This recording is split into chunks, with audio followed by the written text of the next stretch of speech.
चला आभारी.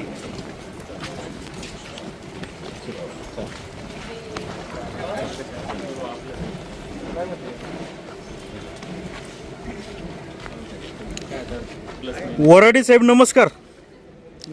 तुम्ही देखील फॉर्म भरला होता, नक्की काय झालं? काय आता थोडं कळलंच तुम्हाला, मला मतं कमी झाली त्याच्यामुळं समोरच्या उमेदवाराला 2 मतं जास्त झाली, ती विजय झाली. काय झालं असं समजलं होतं की भाजप शिवसेनेला पाठिंबा देणार होतं, परंतु तुम्ही शिवसेनेला न पाठिंबा देता राष्ट्रवादीला पाठिंबा दिला. महाविकास आघाडीचा सभापती झाला, याच्यात मला आनंद आहे. आनंद आहे. महाविकास आघाडीचा सभापती झाला. अच्छा. हो आणि मग तुम्ही उभे होते ना याला सभापती उपसभापती पदाला? हो उभे होतो ना.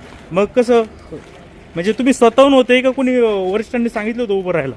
नाही, मला आदेश आल्याशिवाय, हा आमचा पक्ष आदेशावर चालतो ना. कोणी सांगितलं होतं? ते आता सांगतीलच, बाहेर पक्षाचे आमचे नेते आहेत. हां हां हां. मग तुम्ही कुणाला म्हणजे सपोर्ट केला सभापती पदासाठी? महायुतीला. महायुतीला केला. हो. आणि उपसभापती पदासाठी मग तुम्हाला महायुतीने सपोर्ट केला नाही? हो केला ना, महायुतीने केला सपोर्ट. मग तुम्ही झाले नाही ना मग? हा नाही झाले, मला मतं 2 कमी झाली. हां 2 मतदान कमी झालं मला.